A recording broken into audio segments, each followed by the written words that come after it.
Hello and welcome. My name is Steve Pugh. Sorry for the, what are we on, 4-minute delay from what we planned to. We had a slight technical issue, but these things happen. It's a real live stream. Today, and what I do with the Growth Strategy podcast and live stream is try and introduce you to interesting people that I think will help either be able to boost your business or career. Today, Tim is no exception. We've got a really interesting conversation that we're going to go through for the next kind of 30-40 minutes. We're going to explore Tim's career and his background and his business and what he's doing at the moment, and then also just kind of go off on the odd tangent to do with if anything interesting comes up.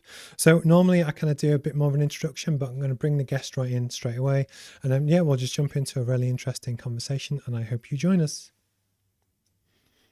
So Tim, there we go. You should be live. Would you like to say hi to everyone?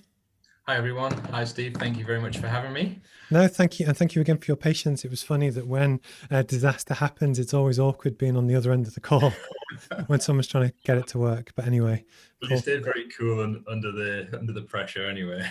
But the thing is, what I always try and do with my the stuff that I do is that, I'm a real person, as you are, and, a lot of people we work with, that, things aren't always going to be perfect.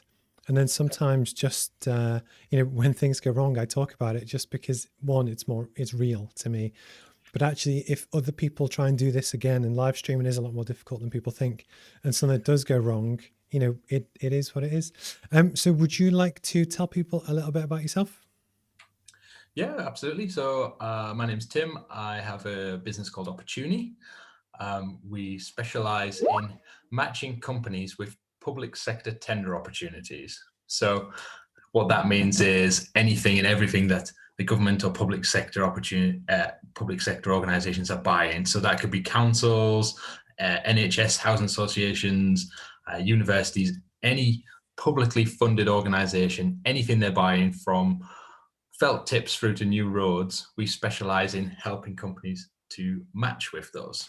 That's probably not about me, is it? Because you said introduce me, and I've introduced my company. No, it's cool. But we've got the next kind of 40 minutes to do it. And actually, Matt Ord's already commented. I don't know if you can see it. Says great neighbor, great family guy, ridiculously smart. So I think he's trying to butter you up for that. But again, that's part of the beauty of this is it's when people can comment.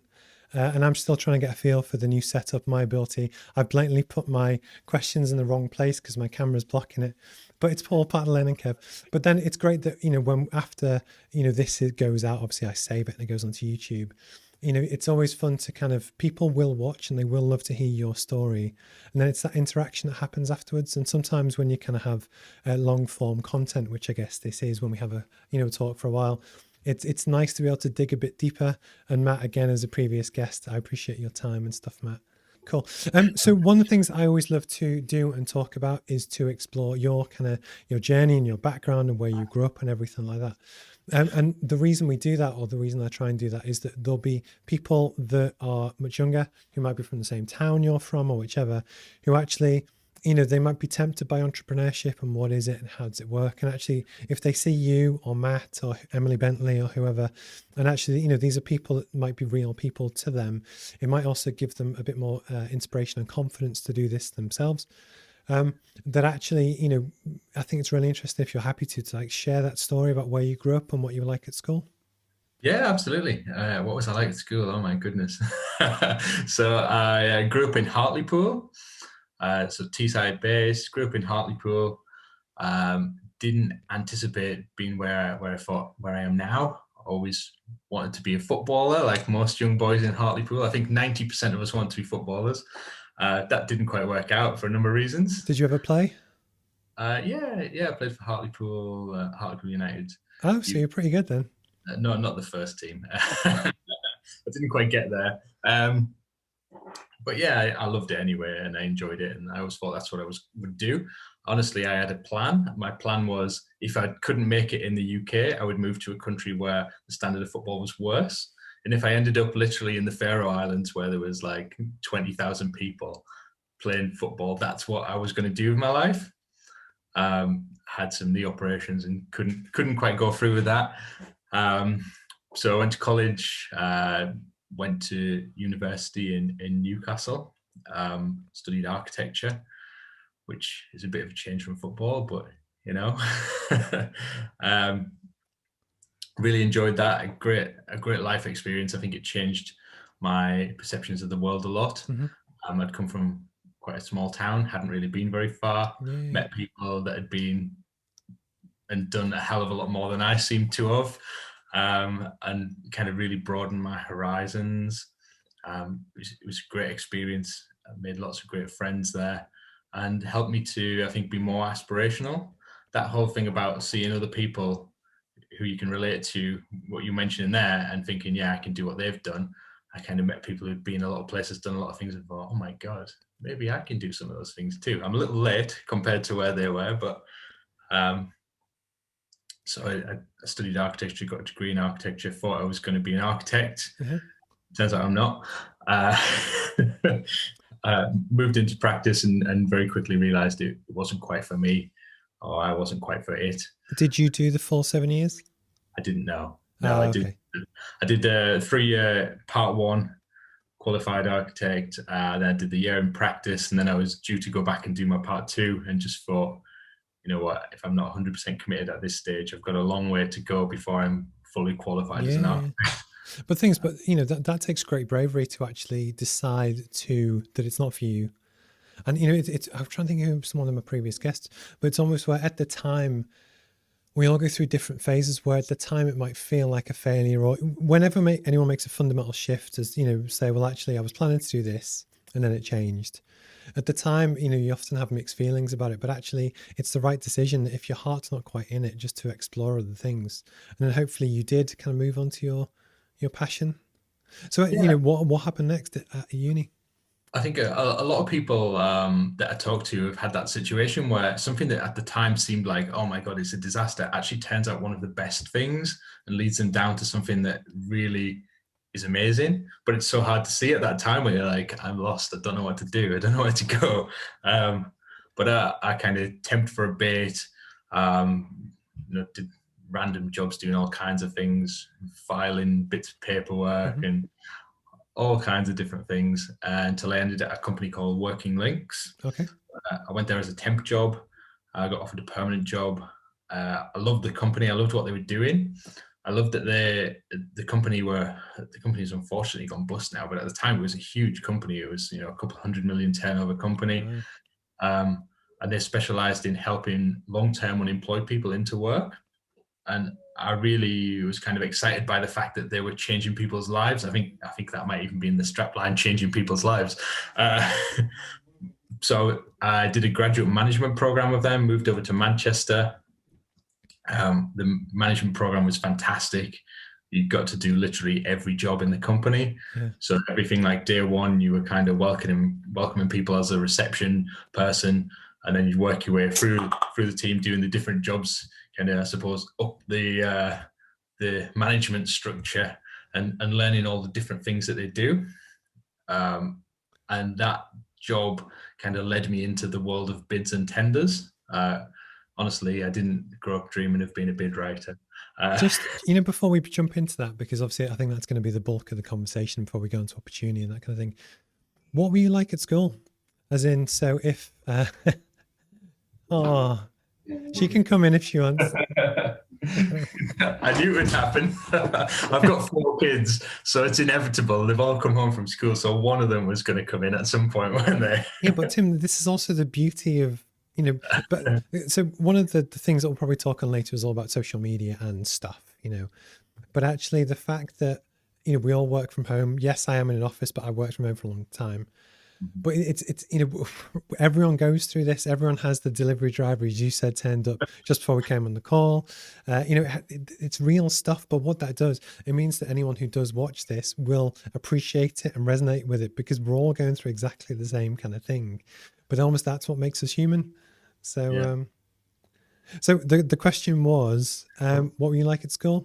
Were you a naughty kid? Were you a good kid? I think I was a good kid. I think so. I was always a bit rebellious. I think I had a lot of confidence. I think my dad said I had confidence to do everything, but I just didn't have the ability to match it. I thought I could do lots of things. I don't think I was necessarily cocky, but I think I always believed that if I wanted to do something, I could just do it, and I'd put a lot of effort into that. That's pretty cool. And I think probably, Like, so I grew up in Liverpool and football is massive there. But actually, again, if you were good at football, you're one of the cool kids, and it will just give you that inherent confidence to almost, if you find something you're good at, it's cool. Yeah, I mean, I loved sport at school. I'd literally play every and any sport, whether that was to get out of lessons, I don't know. But I quite enjoyed school, I think. I'm a very social person, so I enjoyed having lots of friends. I enjoyed playing lots of sports. Did I enjoy a lot of the learning? Not always. See, I think for me, what it was that I was always quite academically good at the stuff. But there was two things. One, I was short-sighted and it was never picked up. But because all the cool kids would sit at the back, I'd get bored and I'd get disruptive because I couldn't see the board properly, so I'd lose attention. But I was still quite good at it. And no, I completely agree. But it's almost when you find your passion or you find the reason that learning will actually help you achieve whatever it is that you want to do, which I didn't learn till quite late. I think at that point, it's then quite exciting to work on personal development and stuff. But I think a lot of kids, being honest, don't really know what it is they want to do. So therefore, they don't really see the point in school because it's like, well, I want to be a footballer and I don't need to learn geography, so it's, oh, cool. And it's a strange one because now I'm an avid fan of kind of stoicism and like trying not to be influenced by outside things, having my own thoughts and that sort of thing. And when I look back, I think I had a little bit of that mindset from day one, in that if someone told me something, I wouldn't just believe it just because they said it. I would kind of question it in my own mind and try and think about if it's something that I believe in.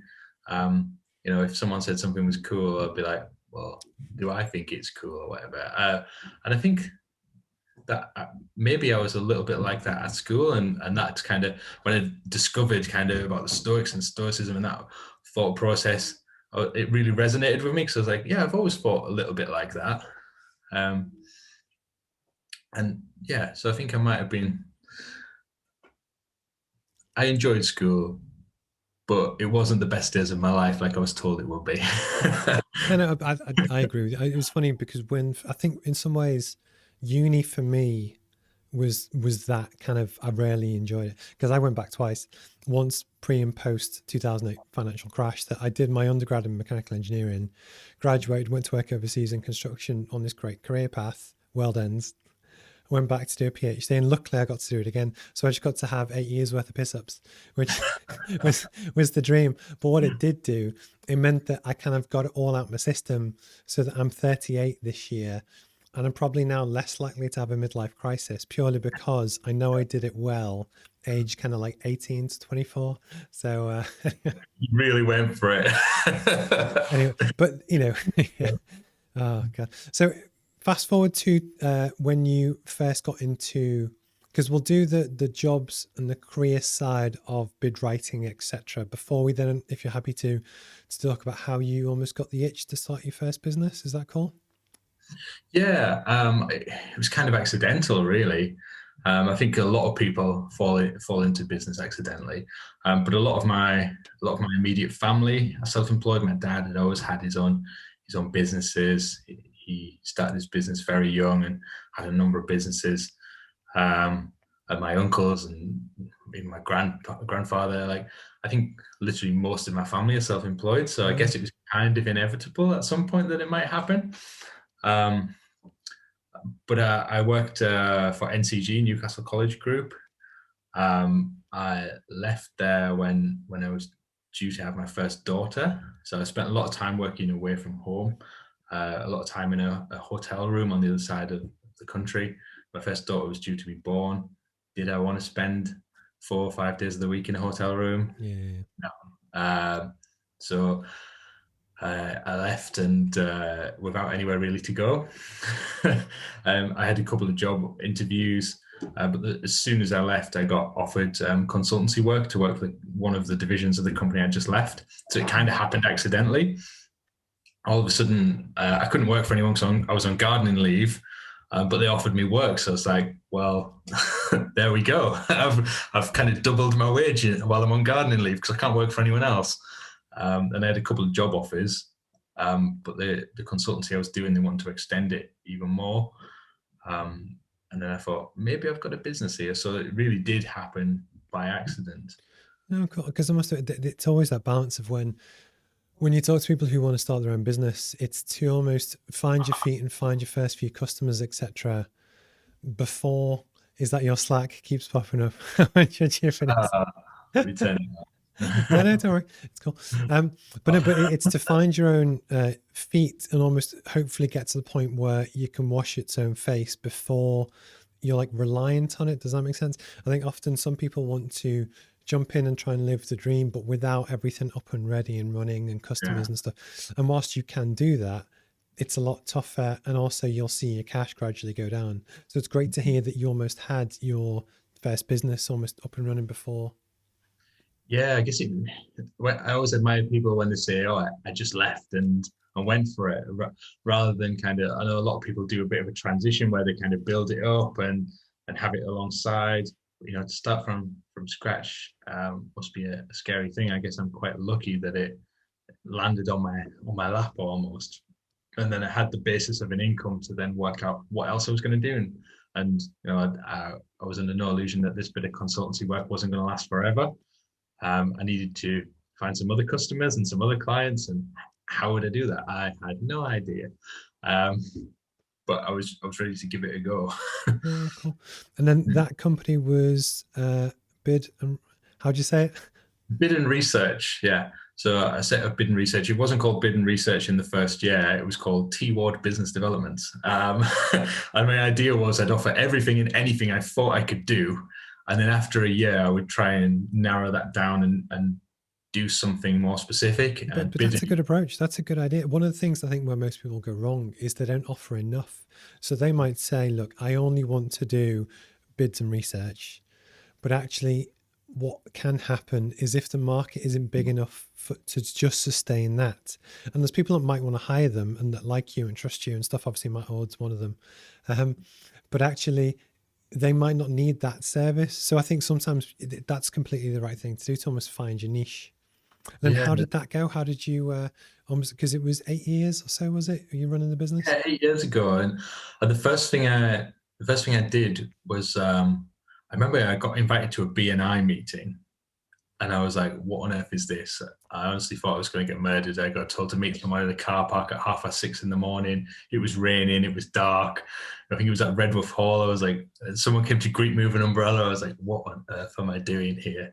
Like texting my wife, like, this is where I am. um, and I joined it. I joined it for the first year in business. And I got a lot of knowledge from a lot of people who were running small businesses who'd kind of been there and done it. I'm a very big believer in talking to people that have been there and done it. Yeah. And I joined this group, and there was people there who did marketing, people who did finance, people who did all different things that I had when I was in a big company. So there was my marketing department, there was my finance department, there was my social media, there was someone who specialized in operations. And I kind of used that group to learn from people. Right, I got quite a bit of business from it as well, and I would hope that the people in the group think that I did something positive for them too. But I learned so much in that year, and I think if I hadn't joined that in my first year, I would have struggled because I wouldn't have had that network of people. Like, how do you go out and get that network of people? So I did that for a year, and then kind of rebranded the business using the expertise of some of the people in the group who did print and design and that sort of thing. And launched it as Bid and Research because our two services we had sold the most of the previous year were bidding and research. But the things, but that shows great. One of the things that any good business should do is learn and iterate, find what works, and then sell more of it. Is the Alan Sugar kind of term. So to almost embrace that and do that is spot on. Donna Walker asks, "Hi Tim, what's been your biggest challenge as a new business owner?" Biggest challenge. Oh, I think the biggest challenge as a new business owner is trying to do everything. Like, literally, I am the T-boy, the marketing, the finance, the admin, the delivery. That's the biggest challenge. I think trying to do everything, but understanding what's going to have the biggest impact and what's the immediate need. And when you're a new business, the immediate need typically is I need to make some money. And that's usually driven by I need some customers. So then it's like, how do I get some customers and how do I get some money? So At least you are employee of the month every month, though, is the oh, always, yeah. I mean, but I didn't always have time to print out a picture and stick it on the wall, amongst all my other jobs, like making the tea and tidying up. That was the biggest challenge. I think, yeah, being having the mindset as well of asking for help, not being afraid to ask for help, um, going to someone that's 10 steps ahead of you and asking for help. I don't think there's been many times in my life when I've asked someone for help and they've said no. yeah. Um, Especially business people, because I think there's all like the kind of the mindset of we're in it together and we understand each other in a way. It's like some kind of secret club of people that are absolutely insane to go and do this. Um, I joked with one of my friends literally about 2 hours ago who he works for a big international tech startup, like one of the big global ones, and he's really good at his job. But at some point, he would like to do his own thing. And I joked with him because I play Xbox and I play computer games and stuff because I'm a bloke. Why not? But anyway, and I joked the business is almost like the world's biggest, longest, most difficult computer game, and there's 100 million players, and you're on it. And if you do badly, you can't pay your bills. But if you do, you get extra prizes. But the point is, because I try and treat this as a game, and I enjoy the process and the practice and stuff. But actually, you're completely correct. Correct. And the one thing that I would say as well is that almost the fact that you did it with a family and with commitments and stuff is even more kind of more impressive, because obviously it's a bigger act, it's a bigger risk. That arguably, the one thing when you start any business is all about risk, is what if it goes wrong. So actually to do that with family and stuff is really, really impressive.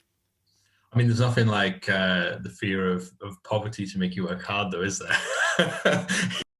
That whole thing of I have a child and the child needs this, that, and the other. If there's something that's going to get you out of bed in the morning, it's definitely that. I must say, but it's funny that a lot of people, and we talk about on the roadmap course, but people have positive ambitions that they want to achieve. They want the house, they want the car, etc. But actually, on Tony Robbins calls them moving away values, but it's almost, yeah, it's the fear of failure, it's the negatives, and actually harnessing that is arguably the biggest motivator. That I'm sure it's the same for you, but almost if this all went tits up and it was just a complete failure, and I ended up getting a job at some point, as long as I knew if I tried my best, I'd be happy with that. And it's but you are true that almost the fear of failure is 100 times bigger than actually any potential gain yeah, of other stuff. yeah, and for me, like when it comes to bid writing, I'm not really one for the glory of the win. Like I just hate losing, and I think it's the same in business. Like I would hate to think that I'd lost in some way. But then if you think about what is a loss, I guess a loss might be, oh, I need to close my business. But then what? Then I get a job, and that's where I was in the beginning. Yeah. So, and that wasn't too bad. I mean, yeah. I mean, Elon Musk describes running a company as it's like chewing on glass, staring into the abyss, which I think is there's definitely days like that, but there's so much that comes from it in terms of things you learn about yourself, learn about your customers. You've got to learn about so many different aspects of business to have any chance of success, whatever success might look like to you. You ran bid and research development, Yeah. and you did that for 7 or so years before the idea for Opportuni come up, or how did that? Well, to be honest, the idea for Opportuni started very early in the bid and research journey. In that, um, there's a real issue around finding public sector contract opportunities. Um, I think it's kind of recognised across the industry that it's just really hard to find the right things, and there's a number of different aggregator type tools out there that find things that might be relevant, bunch them together, and they land in your inbox, and you get 60 of them a day, and you sift through them and find the right things. But there just wasn't anything that was doing the job, and I think that was a frustration that I felt, and a frustration that certainly my customers felt, that finding these tender opportunities was a real challenge.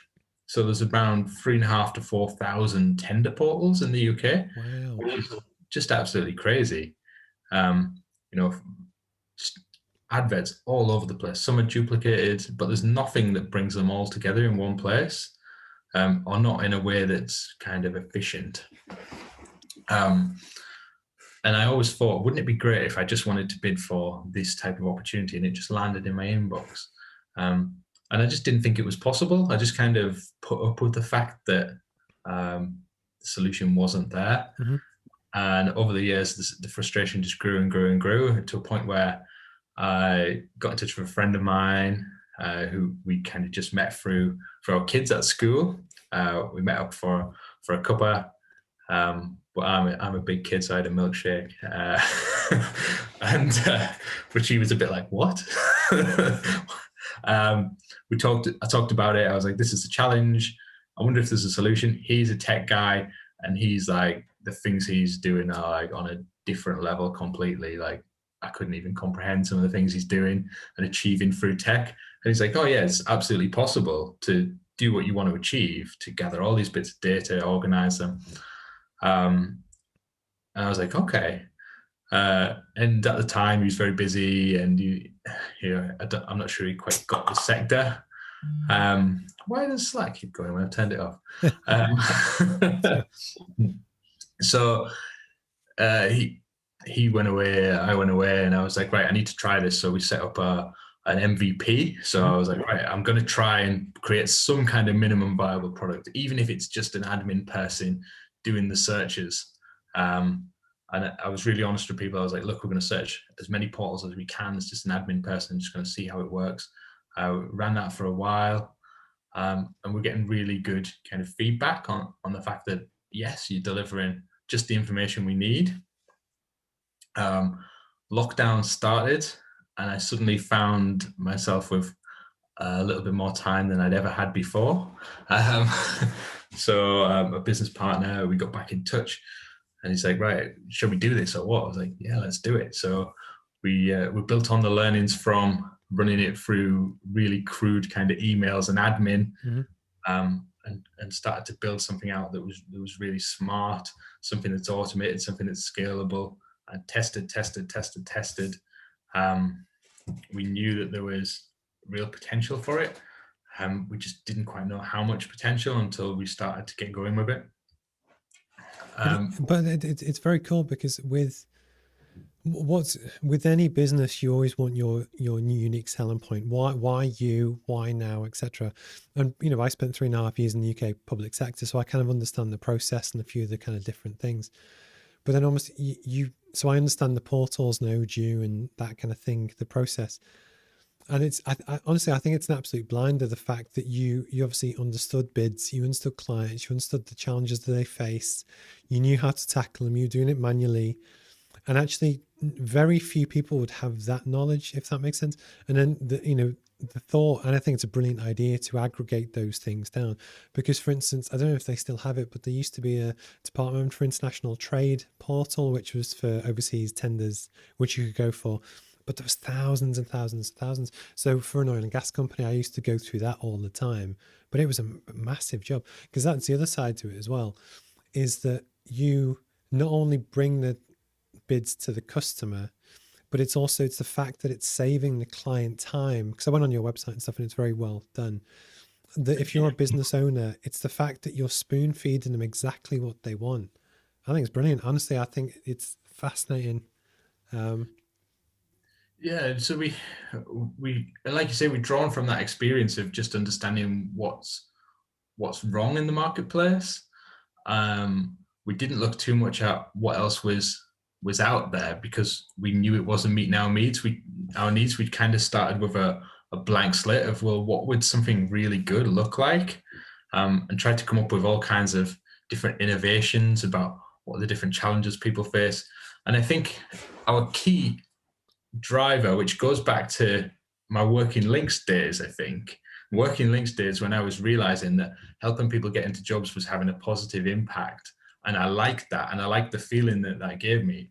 The same when I went into the world of bids and I was helping small and medium-sized businesses to win contracts. And you'd see the business owner would then employ people, and he'd take his kids to Disneyland. And I'd be like, I'm not saying that it was me and I'm the Messiah or whatever, but it helps.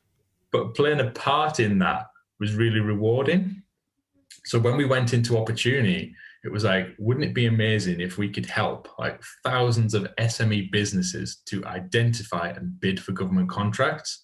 So it started with just finding the tenders. The first step is you get the right tender opportunity in front of you and you go, yes, that's something my business can deliver. But then it's about the whole journey, about end to end. Once you've got that in your inbox, it's still then, well, what the hell do I do with it? How do I do this? Mhm. So it's about building out that journey that gets them from finding an opportunity to actually winning it. And that's where we've tried to be different and tried to build out different tools to help people along the way. So is there like a tiered system where obviously, you know, people can pay the membership to get the opportunity, but do you also upsell them to maybe help them do the actual bid? So everyone gets the same with their subscription. We've got access to a bid writer marketplace. So if they want, Clever, clever. they can use the marketplace. And we've got real smart, experienced bid writers who we've vetted and we know can do a great job. And it's about that matching process. So we've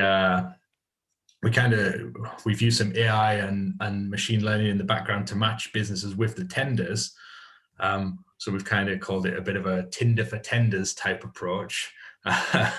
Really cheesy. But then we were talking to someone today about the marketplace, and they said actually the marketplace is a bit like an Airbnb type approach where you don't have any bid writers, but you match people with what they want. Brilliant idea. So it's about, and then there's a number of other little tools that if anyone wants to know, they've got to subscribe. I'm not giving away all the secrets that help people along the way as well before they get to that point.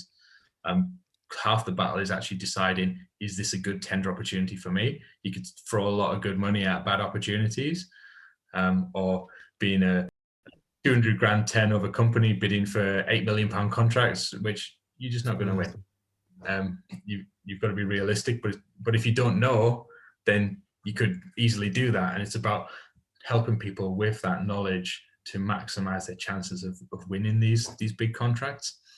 No, I think it's brilliant. I'm going to steal Matt Ord's question, although it was actually one of my questions. Okay. So that worries me. What's he asking?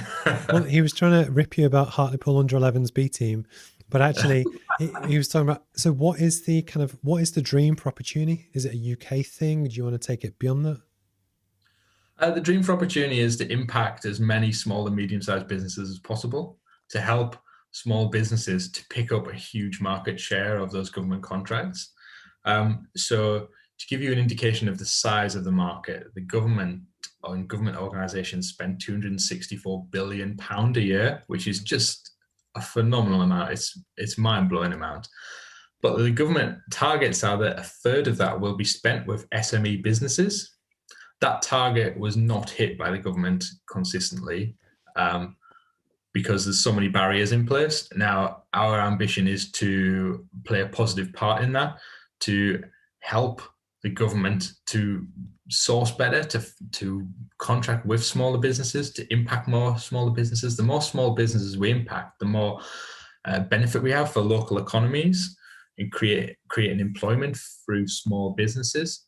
The small businesses of today are the big businesses of tomorrow. That sounds really cheesy. I should make a quote with that. But it's true though, isn't it? There's so many good small businesses that me and you will know of that have so much potential. And if they could win a government contract that's say a 3-year contract or a 5-year contract, deliver what they do, that gives them massive stability to cover their costs, to cover wages of people, and it's a real platform for growth. So that's the goal, is to have impact. And we're targeting companies to kind of, I suppose, I don't say educate them, to spread the word that the opportunity is out there, to help them to access these opportunities. I think it's cool, because I think I found that when I was at the LEP, was almost at you can have the best product in the world or even the best tender in the world, but the biggest issue that anyone always faces when you're trying to raise awareness and get stuff out there is awareness. It's actually, fair enough if people know about your service but choose not to buy it, or it's not right for them. But 99% of people just don't know it exists, and that's always the hardest challenge, is actually just to kind of get the word out there. So no, I think it's very It's very cool.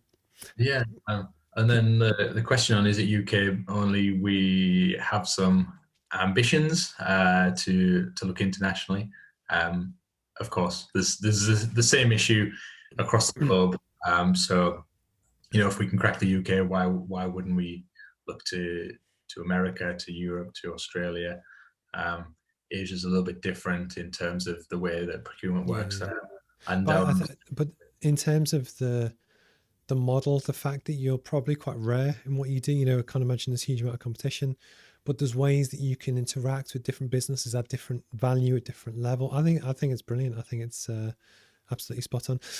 Is it correct that you raised money to kind of get this far? Yeah, we've had some VC support. We're under a bit of an embargo at the moment to say Okay. what and where. Yeah, we had a lot of interest. We won a Technation Rising Star Award, so we were classed as kind of a high growth tech company, and that drove a lot of interest Hmm. inwards to us, which was super exciting. And we thought, actually, we've got a lot of potential here, and if this can support us to reach our potential, then why not? So No, I think it's spot. It was what I was going to ask. It was almost and you don't have to answer if it's under embargo or whatever, but it was almost, about the process, about how did you find it, and almost, I don't mind, you can click on it. uh, there were things I joked, that was the reason why I clicked my thing off at the start, is I knew Skype would keep doing the same. So no, it's cool. It's cool. But yeah, what I was going to say was it was the process of how did you find it to like go to market, and did you have to pitch to people, or was it all done through the competition? Or because I know yeah, this is something people would be really interested in. so a lot of people give us a lot of advice about raising and VCs and that sort of thing, but and we sought a lot of advice. We spoke to a lot of people that had been through the process. To me, I didn't understand the world of VCs particularly. A business partner had some more experience than myself, but to me it was a whole new world. And I suppose it's considered a bit of a game. You've got to play these games, and it's a numbers game and whatever. But we were in a lucky position where we didn't have to raise, we didn't need to raise, so we could be much more selective about what we were doing, who we were talking to. But I guess for anyone trying to do it, I would say that you are essentially picking another business partner. Hmm. So if you've got any doubts in your mind, would you go into business with this person? Like, that was my thought process. And if it was a no, then we would walk away immediately. Because why would you? Why would you opt to share your business with someone if you didn't think that they had the same beliefs or whatever? Yes, it was an intense process. There's a lot of information to provide, but I think a lot of people raise money from a point of view where they are burning through cash and they need to raise money.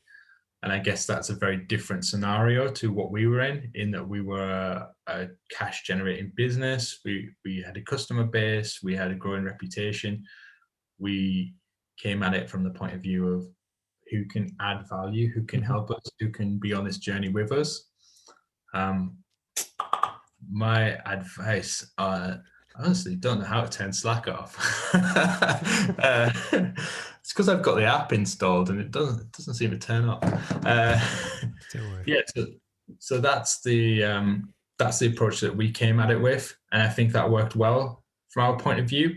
I don't know if people could come at it with that angle, even if they did need the money, but I think certainly that mindset helped.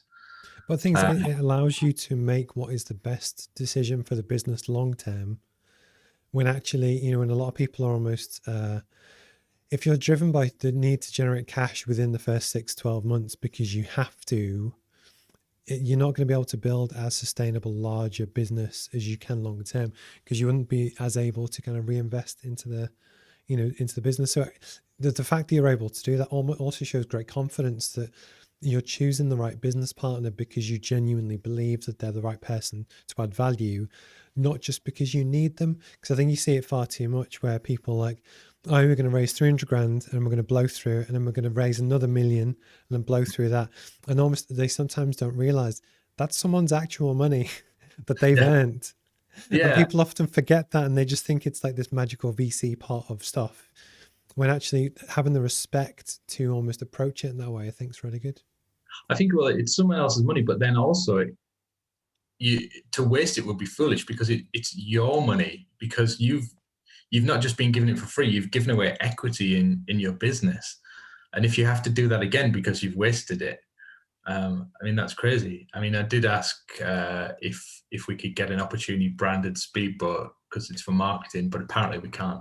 Uh, um, but yeah, it's, you know, it's a strange one.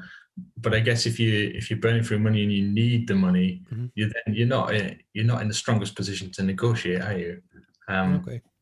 and I think it is a negotiation, and try and put yourself in the best position possible. A phrase that we kept hearing was the best time to raise money is when you don't need to raise money, which I think seems very true now. Yeah, very cool. But the process is very time consuming. It will consume your life for several weeks. Um, get good advice, speak to people that have done it. The other thing, speak to founders who've been invested in by the same fund, because they know the truth. You speak to someone, they say how are they as partners, and if they're having a hell of a time, then maybe that's not the right one. Do you want someone that's going to give you a hell of a time, or do you want someone that's going to support you? So for us, it's like, what links can you make? How can you help us? How can you advise us? What value can you add? Hmm. And that worked well, I think. No, cool. I'm shocked at what time it is. It didn't feel like we've been talking for that long, and I was like, oh my god, it's 10 to 5. So what I'm going to do, because actually, hopefully we've covered a lot of the main points that we wanted to kind of talk about. There's two main questions that I ask everyone, but then I'm also going to look back to almost, ask if there's anything you want to plug as well, just before we kind of close up. But yeah, so again, for me, this is probably one of the most valuable bits of any of the interviews. And it's the kind of thing that, yeah, if someone might watch this in 4 years' time or 40 years' time on YouTube, who might be from Hartlepool, that wants to start their own business, but they don't know how, or etc.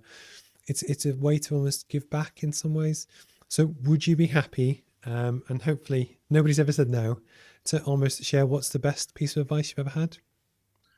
So this people usually laugh at me when I first say this. So the best bit of advice I've ever had came from a TED talk that I watched on YouTube. And the bit that people laugh at is it's by Ty Lopez. So Ty Lopez is the here in my garage guy. What I love more than Lamborghinis, knowledge. So he did a TED talk. I think in Luxembourg he did this TED talk. His TED talk is brilliant, and honestly, it changed my life. Like, no joke, it changed my life. And his whole thing was, if you want to do something or you want to achieve something, there will be a blueprint for it. There'll be someone that's done it. There'll be someone that's achieved it. Even if it's not directly exactly the same, all of those little bits that you need to know are out there. And the way to do that is to read, to use Audible if you're not too much of a reader like myself. I read all day, so Audible suits me nicely. To watch YouTube videos. You can literally learn from the most successful people in the world who you wouldn't otherwise be able to access through reading, through books, through YouTube videos. You can search like super niche business leaders who aren't that well known, who've grown really big businesses, and watch interviews similar to this, where they're giving like real advice, real practical advice. And that whole thing about doing that, plus finding mentors. Hmm. So if you want to grow a £1 million business, the best way to do it is to speak to someone that's grown £100 million business, Hmm. because to them, they could probably grow £1 million business in a couple of months. Like, they could set it up tomorrow and they could have it done. Whereas just to me, I'd be like, well, where do I start? So someone that's so far ahead that what you want to achieve would be easy to them. And that advice from that YouTube, that TED Talk video, really made me go out there and find mentors, find physical mentors who were way ahead of me. And it took a lot of searching, don't get me wrong. And at first, it was just kind of, let's speak to my uncle who's done all right for himself. And then it's like, oh, who does he know? Oh, he knows this guy and he's done this. And then you speak to them. And then it doesn't necessarily have to be like a long-term, sit down and quiz each other relationship. But when you find the right person, it can be that. And they can become a non-exec. And the value that they bring to me has really changed my businesses. And I've always tried to do that. If someone recommends a book, like, I never ignore it. I always try and read it or listen to it. And I think that's probably the best bit of advice I've had. No, I think it's been, and I completely agree. I think it's always that my mentors are famous people and people that have done it. That's just where I kind of like almost, so I signed up to, have you ever had a masterclass? Which Yeah. is, it's a £200 a year membership where you get people like Gordon Ramsay, Anna Wintour from Vogue, Annie Leibovitz, who's a photographer, and loads of really famous people give masterclasses on certain key topics. One of the ones which I watched was a guy called Chris Ford, who's a former FBI negotiator, and he teaches negotiation. And it's just a different way to learn. And I'm just blitzing through these things, but it's fascinating. But that's what I choose to do. And it's no, I think it's a brilliant piece of advice. And reach out to people, like, seriously, like the most high profile successful people, you reach out to them and say, I'm keen to learn, or whatever. If you pitch it the right way, I guess the whole I'll buy you a coffee doesn't really work because they must get that 50 times a day. But if you try and pitch it the other way, it can be really useful. I reached out to a guy once and I was like, look, I really admire what you've done. I was wondering if we could get some time to get some advice from you, give them a bit of butter up their ego.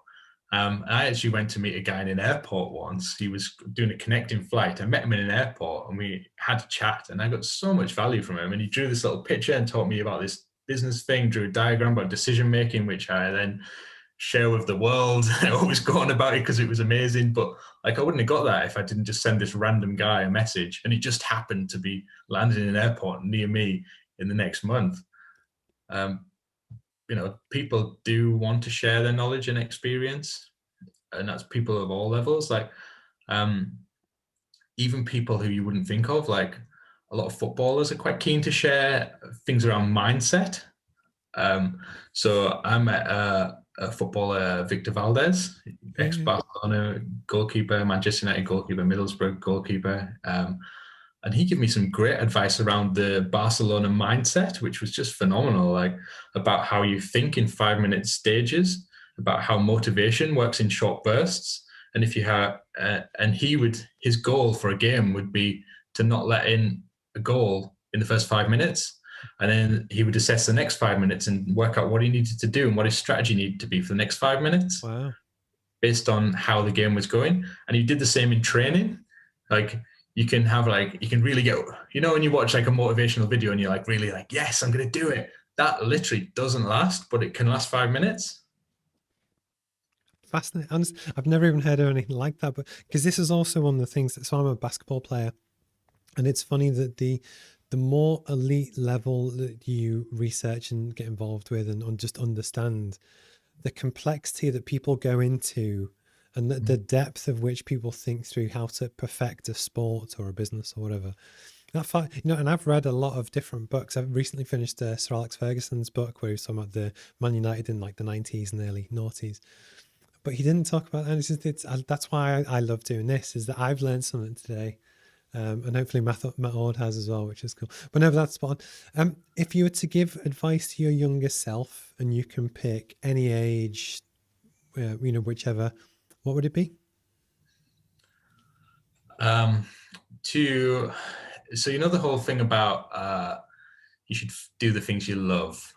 I don't think that necessarily applies, because you see a lot of people that do things they love and it becomes mundane, it becomes boring. Mm-hmm. But what I would say is explore everything that you are interested in.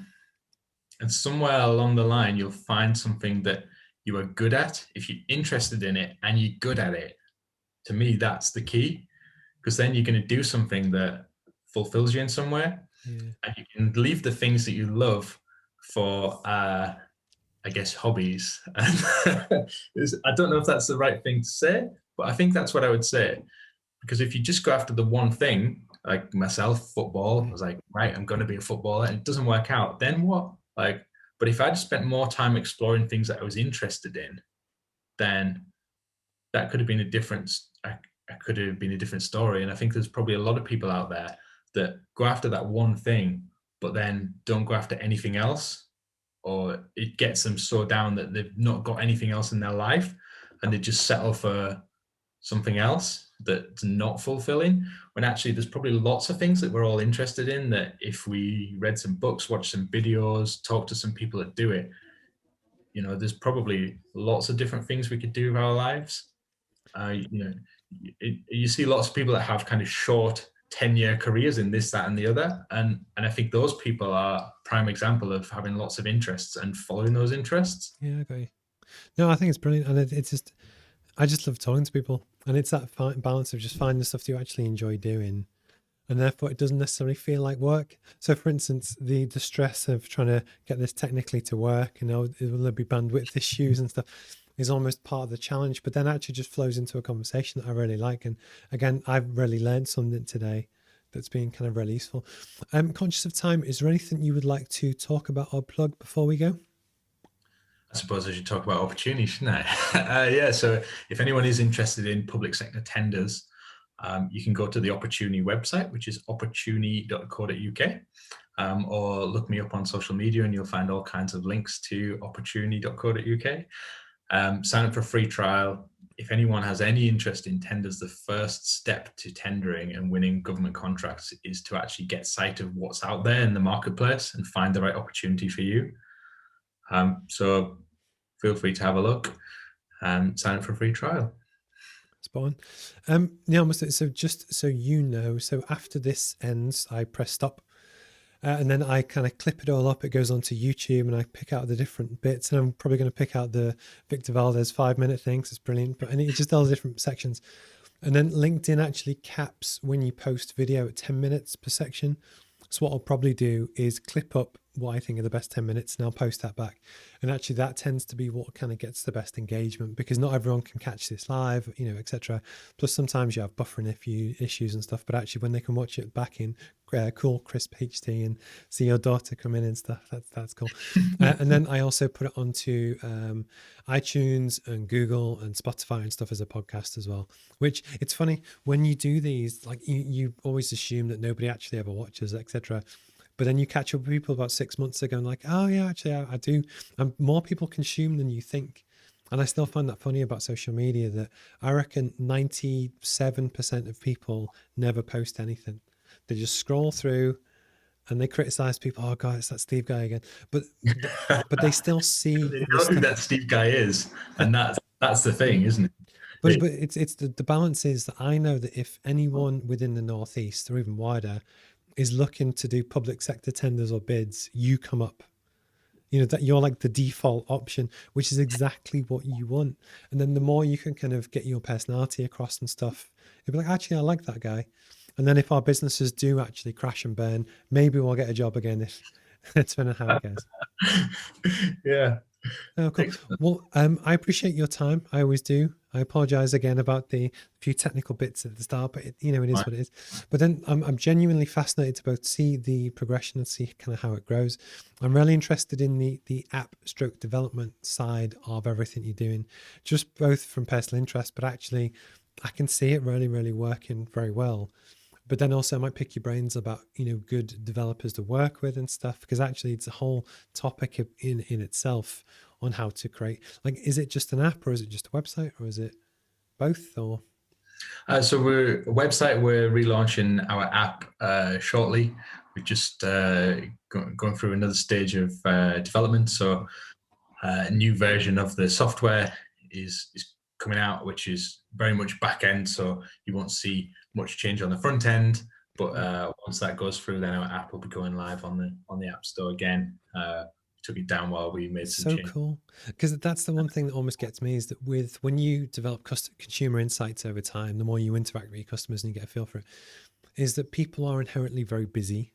And the fact that on a phone, which you have on you virtually all the hours that you're awake, the idea that you could do push notifications is an absolute dream for what you do.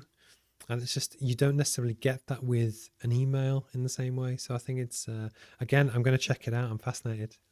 Emails can easily get lost, can't they? You know, I've been on this call and I'll go on my emails and there'll be a ton of emails in there. And if you've got a push notification, for some people that's easier to go, oh, there's a tender, and you go on there and you click get me the document. So I'm interested in this, or you forward it on to someone, and it's just that ease of access. We live in a world where we're massively connected. I've just been reading Stephen Bartlett's book, and he calls us the connected generation. And it's true, you know, the more different devices we can connect to in different ways we can appeal to people, the better.